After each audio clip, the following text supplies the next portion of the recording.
ukázal náladu teraz tým, čo si povedal. Čo povedal?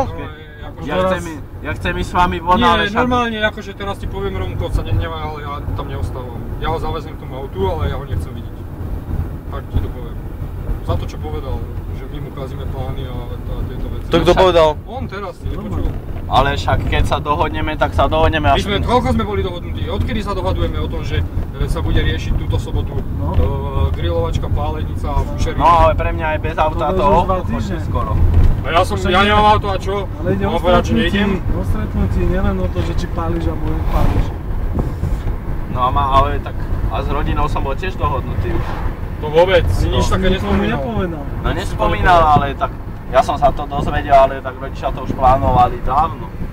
Tak si sa ma pre Kedy to bolo? Pondelek alebo musíš ísť alebo nemusíš. Kedy to už, áno, v nedeľu to tuším plánovali. Čiže s Lenkou ťa čakáme, nielen sám, že prídeš. No a buď one, ja nechápem, že ja však buď idem s Lenkou, alebo buď idem s vami, lebo keď idem s dvomi naraz a čo si robím, tak potom to zle proste takéto komplikácie, pičoviny. Však ale ty to komplikuješ. Však ja keby sme sa normálne dneska dohodli, alebo kľudne však budem s vami chodiť 3, 4... Roman, ale je treba aj, aby si aj sem tam Lenku k nás zobral, ako vieš, keď niekde niečo sa koná, nie že do piče, počúvaj, nie že do piče, potom... Čo? No to je kokočina, ja som takisto Katku nebral medzi chalanov a ona ani nikdy nechcela, lebo ona mojich kamarátov nemá moc rada. A rozumieš, že je to na piču. Teraz ona nikam nepôjde, no však veď, a práve že Lenka si na to zvykne, že bude len s tebou a nebude chodiť aj s nami von, vieš, ako dokopy partia. No veď chodíme vás a potom pôjde s nami a bude nadávať, ale nie, ja ti vieš čo vyhoviem. Ja obetujem Romča, aj keď som to slúbil, ja to kašlem, ja ťa teda závezem, ale si nepokázal náladu, aby si to vedel.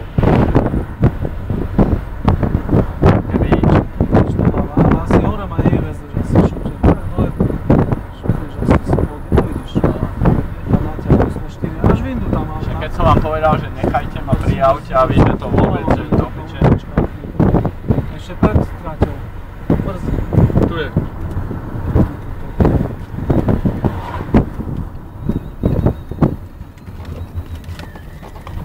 Boha, tu pískajú ti tie gumy. Ja sa nedivím, že prečo sme išli golfom. Kde to tam je? A prečo nie M-kom? Alebo kus pôjdi a tam kus, ja ti ukážem, kde sa otočíš. Ako vindu normálne Fabie, len záleží. Že ak si zaťažený.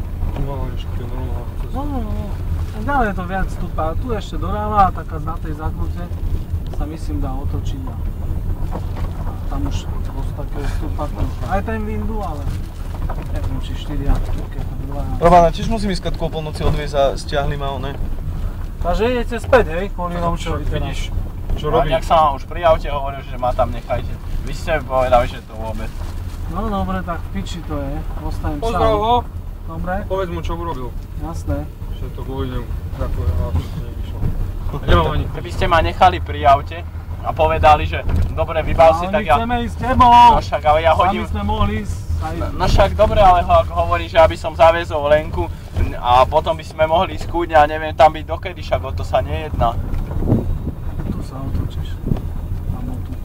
Tatko, nie, že tu zase nie, že tu zase listu necháš. Tu chod doprava a to vytočíš tak. Či doľava a vytočíš doprava, co máš, nie? Alebo tam hore. Kde toto čo? A tak sa musíš otáčať. Nejde. No tak neviem, či tu nie je bránka, rozchús tu. Dobre, tu by sa dalo dať. Dobre, tu sa otočí. To je možno tu tretí strom. Nie, sme boli dva, tá, ideš. To tam Chata. Ja sa napiť, poprímam vodu a...